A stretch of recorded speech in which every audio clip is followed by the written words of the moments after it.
Zdravo dragi moji, dobrodošli na kanal Male brze kuhinjice. U ovom videu dajem vam predlog da napravite jedan jako lep, brz i ukusan kolač, odnosno tortu. Ja sam je nazvala nežna vikend torta iz prostog razloga što je kora od belanaca, a to su zaista najlepše kore po onim starinskim receptima.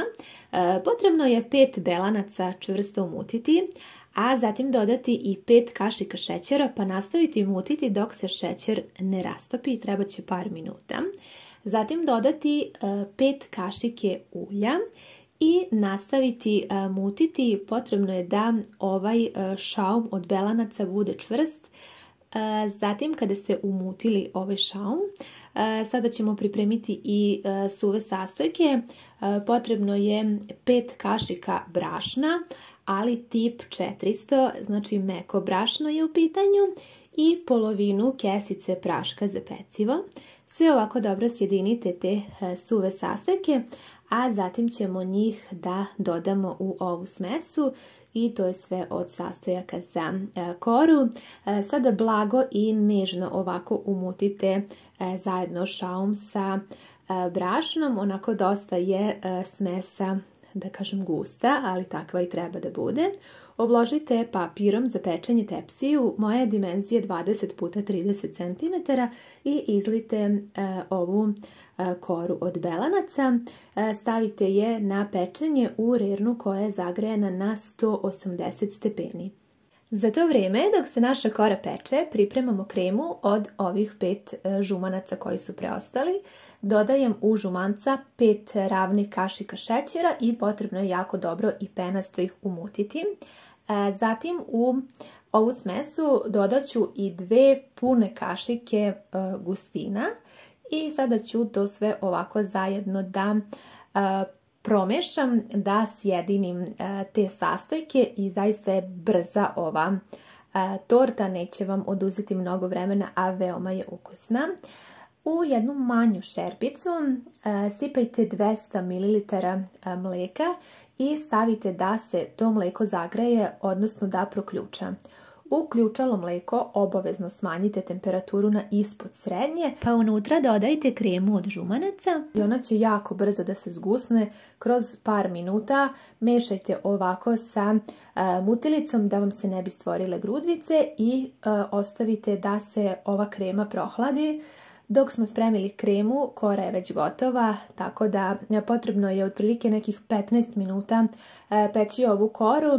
Izuzetno je mekana i ja najviše volim ove kore od belanaca. Za našu domaću kremu treba će nam još 100 g margarina ili putera u koji ću ja dodati jedan vanilin šećer. Vi možete pojačati još sa nekom aromom ukoliko želite i dobro umutite sa mikserom. Bilo bi dobro da je margarin na sobnoj temperaturi da vam bude lakše da umutite. Sada sipam 150 ml mlijeka i dodajem jednu kesicu za šlag.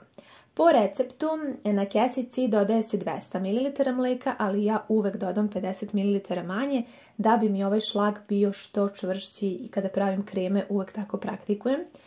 Sada ovaj dobro umućen šlag dodajte u smesu od margarina i umutite još malo sa mikserom da se to sve sjedini. Ja sam u međuvremenu stavila kremu u frižider da se ona malo brže zahladi i sada dodajte i tu kremu, potrebno je možda nekih 5-10 minuta da se ona prohladi u frižider. Dodajte i kremu u ovaj šlag i sve zajedno sjedinite. Kao što vidite, ona je jako čvrsta i ja zaista volim da pripremam takve kreme kada pravim torte, da mi se one ne razlivaju. Ono što želim još da vam kažem za ovu kremu jeste da vi možete čak i da je podijelite na 2 dela, pa recimo u jedan deo da dodate mlevene orahe ili nešto po vašem ukusu, ako pravite recimo za neku prigodu. Ja sam ovog puta odlučila da pravim običnu vikend tortu za svaki dan, pa neću ništa dodavati u kremu, sama po sebi je vrlo ukusna. Odgore ću izrendati malo crne čokolade i malo bele čokolade. Naravno, to sam imala kod kuće pa sam onda iskoristila i sada ću je staviti na hlađenje. Ova torta, naravno, što se duže hladi, to je bolja.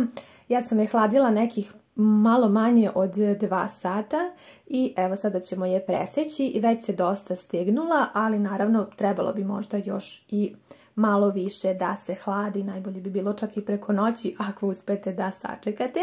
I evo sada sam presekla da vidite kako izgleda. Veoma je ukusna i mekana, posebno kora, jako volim kore od belanaca i ako niste ljubitelji onih teških kora, mislim da će vam se ova jako dopasti.